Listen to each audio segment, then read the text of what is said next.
I know I don't get a lot of views. I just do this for fun. But this is the week 3 recap. I've had to record this like 4 different times because the internet is absolute ass right now for a multitude of reasons. But I just want to say this is the worst week of football as a Bears fan possible. Going into Thursday, the outlook is a little bit better. Nagy seems like he's been giving up play callings. Fields seems to have recovered, no serious injury. There's always going to be that group of fans that say, sky is falling, sell now. Those are the type of fans where you can't really take them seriously. It's kind of semi-ironic even. They even know that. Sky is falling, sell, after like a 15-2 season because we lost the last game after benching our starters or whatever. Those people can be annoying, even though they're entirely wrong. Fields is, I think, is going to be an elite talent. You couldn't put Tom Brady behind that O-line. That game was winnable with an average offense and an average defense, and we had a good defense, but our offense was so abysmal. And a little small fraction of that blame goes on Fields, but it's like he is a rookie in his first ever start. Even the best don't do that good in their start.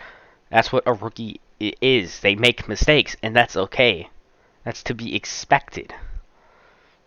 There's been a lot more rookie QBs that have done way, way worse. And there was no turnovers, too. So, overall, Fields, he didn't do terrible. He just got completely let down by the O-line.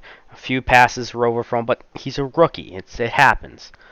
He's going to have these jitters. It's going to take a few games until he's, anybody expecting him to come up and be literal peak Brady in his first start, he's going to be a really good quarterback for the Bears.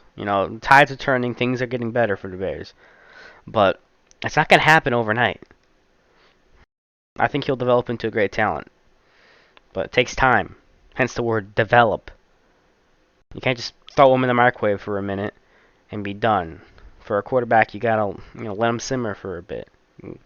Bake it, develop it, But all in all, though, I want to forget this game ever happened. If this video doesn't get uploaded, well, obviously if you're hearing this, it does, but I had to record this 4 times. I refuse to watch the highlight reel more than once. I watched the highlights on NFL, the YouTube channel. Just awful offensive, the worst offensive performance I think I've ever had. In the worst game since 55-14 blowout back in 2014, but at least we scored a fucking touchdown there against the Packers. 2 touchdowns, so that's something at least. Was it 54-14 or was it 55? I think it was 55-17 or something, but still, absolute fucking blowout. That was probably better because at least we put up some effort. This is the worst offensive performance ever. One of the worst games ever. The Browns were just better in every way, even though the defense swamped Baker Mayfield. Was there like 5-6 sacks on him? Our defense was good. Defense, I was expecting the defense actually get a touchdown because that was going to be the only fucking way we got a touchdown that game. So at most, I would have expected this game to at least end 13 or 14-26, but it was close for a bit. I think we got a turnover. Those 2 fourth downs. But we learned from our mistakes. Nagy actually seems to be taking advice, and he's probably going to hopefully be passing over play calling to Laser for, well, as long as it takes for him to get his head out of his own ass. Awful game, though. Okay, now let's talk about the rest. Bengals at Steelers. The Steelers got exposed. Exposed! After the collapse last season, any momentum is gone. Big Ben looks like the worst quarterback in the AFC North. Still an elite quarterback and Hall of Famer, of course. 2 Super Bowl rings.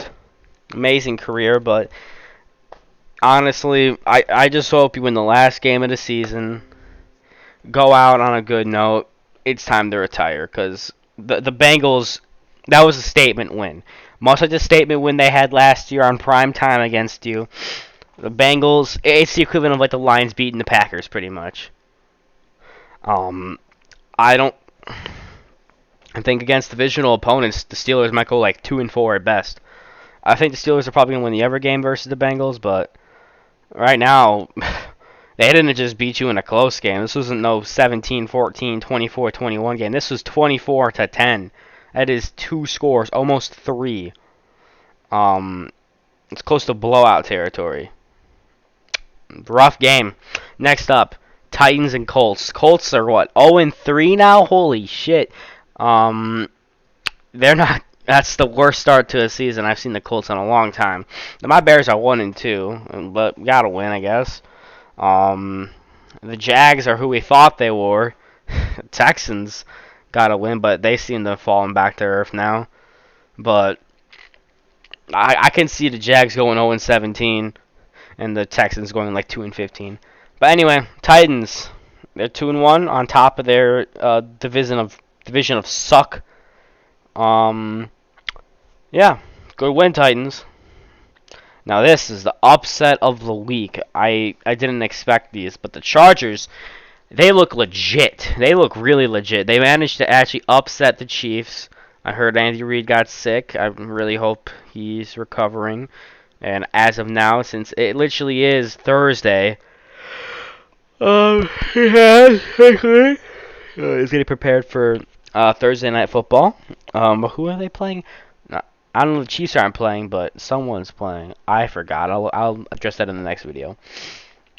Great win. The Chargers did it good. They tried. They let the game slip a little bit, but finally, after all the times they choked and gave up, they actually got a win. So good for you, Chargers.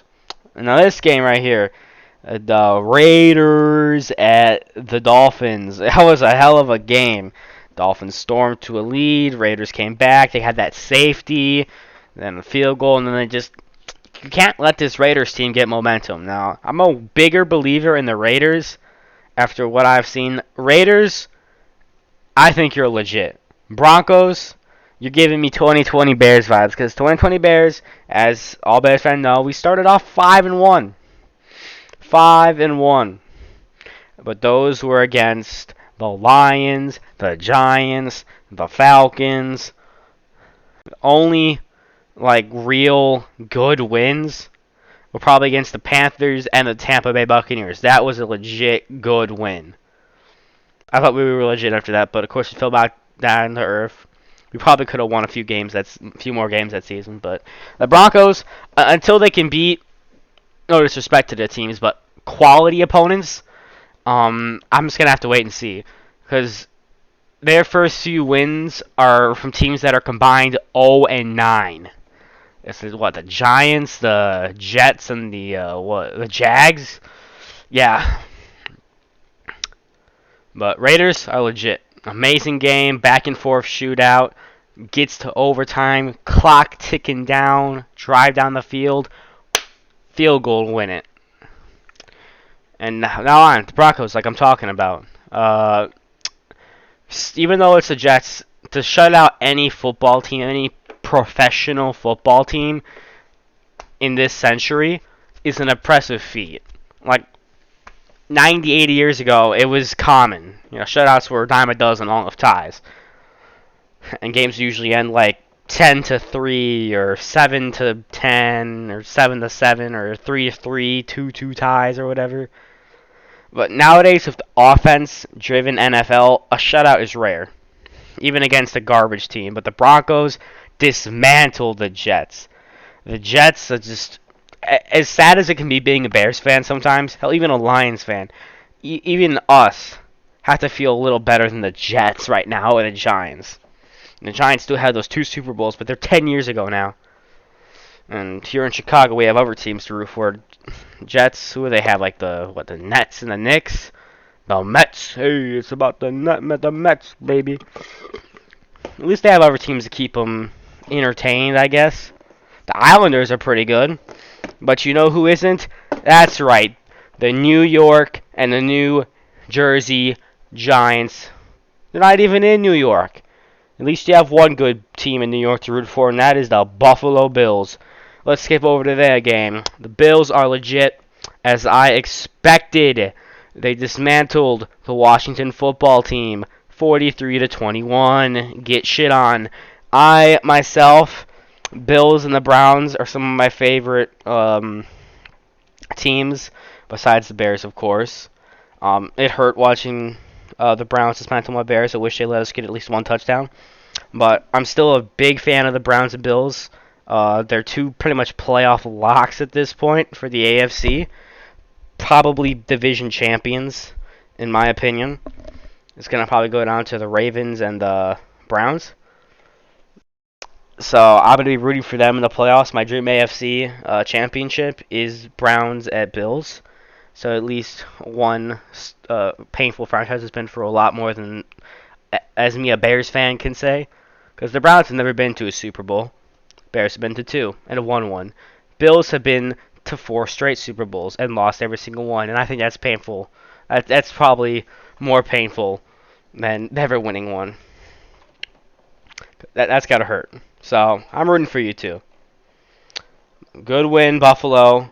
Josh Allen, amazing. I want one of those coaches to come to the Bears and help Fields out. Amazing win.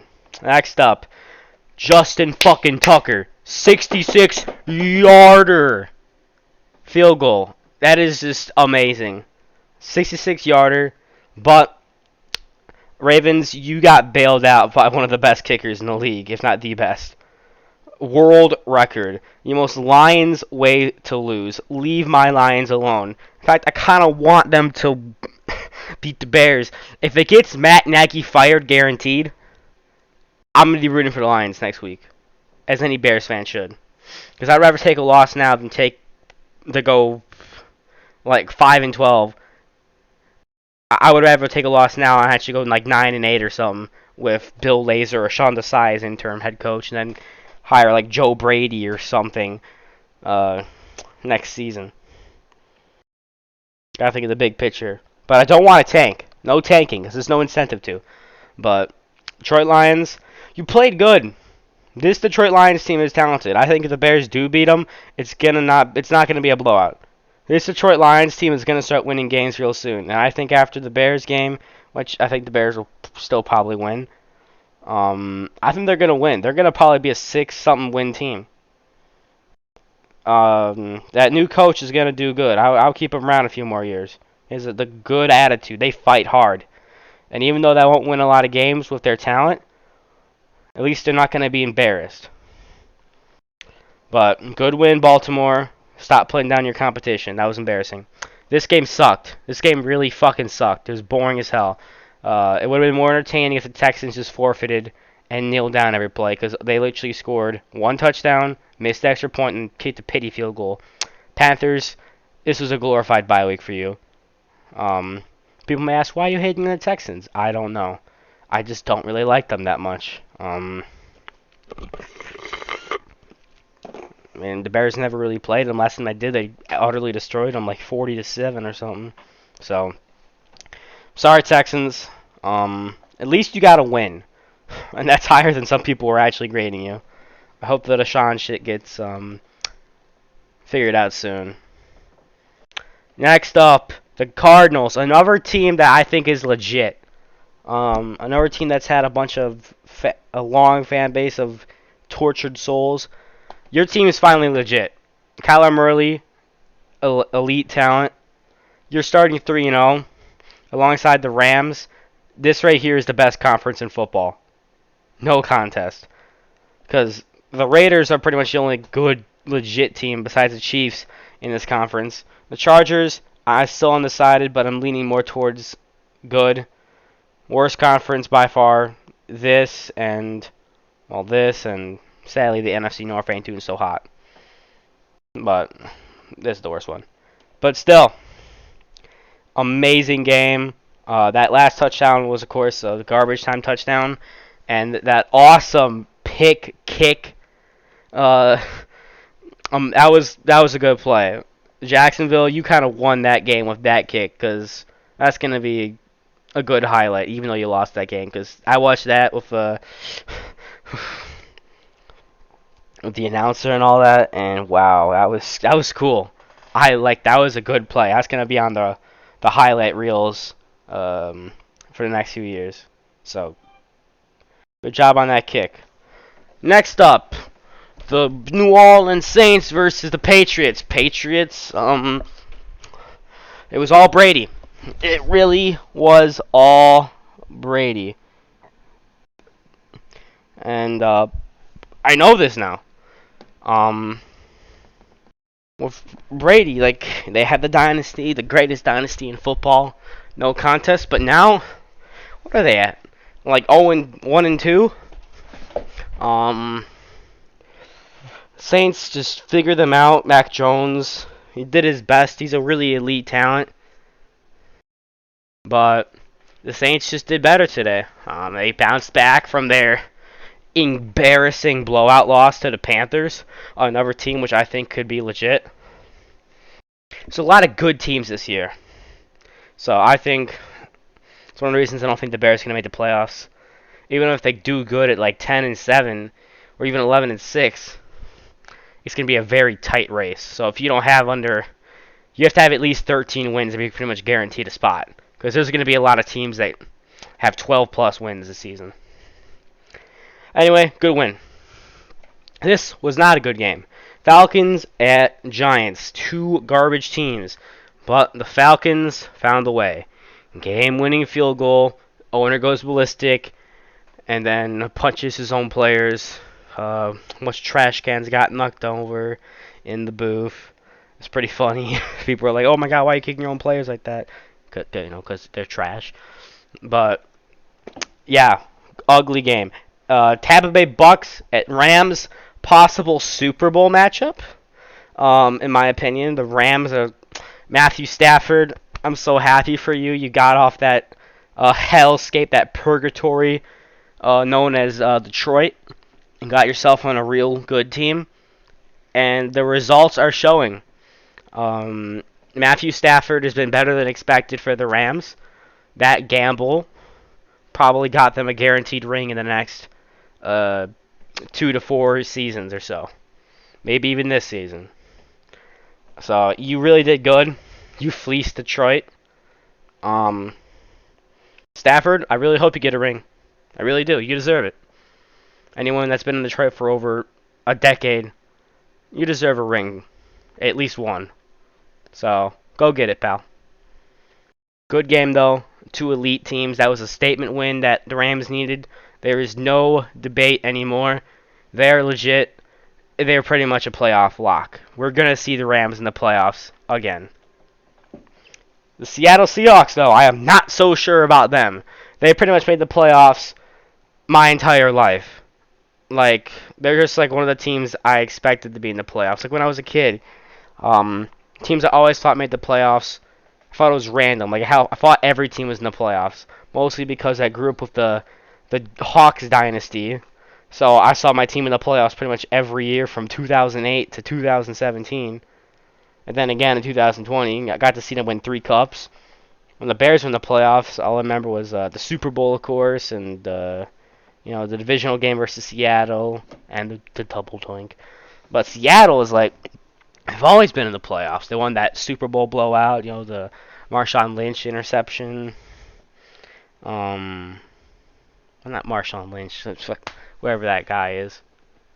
I've pretty much grown up with them being in the playoffs, so this might be one of the few years where they don't make it, because they lost to the Vikings in a very winnable game. Too many elite teams play down to their competition, and it shows. It's like, you can't be doing that. The Vikings got a well-deserved win. They were the better team, but they're still in 3rd place, though. Next up, the Green Bay Packers versus the 49ers. And for any cheeseheads going, I gotta say, you earned this win. They made the mistake of giving Aaron Rodgers the ball back with anything more than 10 seconds. You should have taken a knee with 10 seconds left with your timeouts, or like 15. Throw the ball twice, do a run play or whatever you need, and take the lead. You want to give them no more than an opportunity to call maybe 2 plays. Anything less than 15 seconds is disastrous. You learn the cost, learn from it. You don't give King Rodgers time on the board at all. I'm a Bears fan. You know, I don't like Rodgers, but you know what?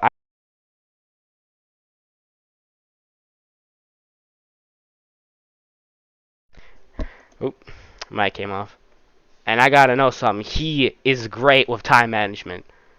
Yeah, we play him twice a year, for every year except 1982 for the last century. Not Rodgers, but the team. We play the Packers. We've been playing them since 1919, pretty much, or 1920. Over a century. We know this better than anybody. We're their biggest and best rival. A lot of respect for them, a lot of hatred, but that's the rivalry, and I wouldn't have it any other way. Like, you think the Vikings and the Lions are our biggest rivals? Hell no. Good game, cheeseheads. See you in week 6. Next up, Cowboys at Eagles. The Cowboys might be the Tank Bowl championship. The NFC East still is not very good, but by rule, every division has to have one team that goes to the playoffs. So even a team, statistically speaking, a team that goes 3-13 can go to the playoffs. So I think that's the lowest. If you equate like a shit ton of ties into the standings, then it gets a little complicated. But from all I know, 3-13 is the lowest, and it's all goes down to tiebreaker, sync of schedule, all that. But I do think that, especially with the new schedule, I am going to predict that the NFC East champion, or several, so like 2 of these champions, might finish under 500. And that could be 8 wins. They can go 8-9. That's still going to be under 500. So it's not out of the question. But anyway, it was a blowout. Cowboys won. They were the better team. One of those touchdowns was pretty much as garbage time as they come, but still a touchdown. 41-21. First I thought it was scoregami. Turns out it wasn't. There was a game, same score a couple years back. Anyway, week 3. What a shit week for the Bears. It's been rough, but that's what it'd be like as a football fan. Win or lose, bear down. Every fan has to go through heartbreak. There is no 16-0 every year type teams. It just doesn't work that way. Never will. It's a once-in-a-generation thing. Every team loses. And the Bears, they lost hard. But so did a bunch of other teams. Half the league has to lose every week, unless it's a bye. Anyway, thank you for watching. I'm going to go film week 4 predictions before Thursday night kickoff. Peace. Remember to like and subscribe.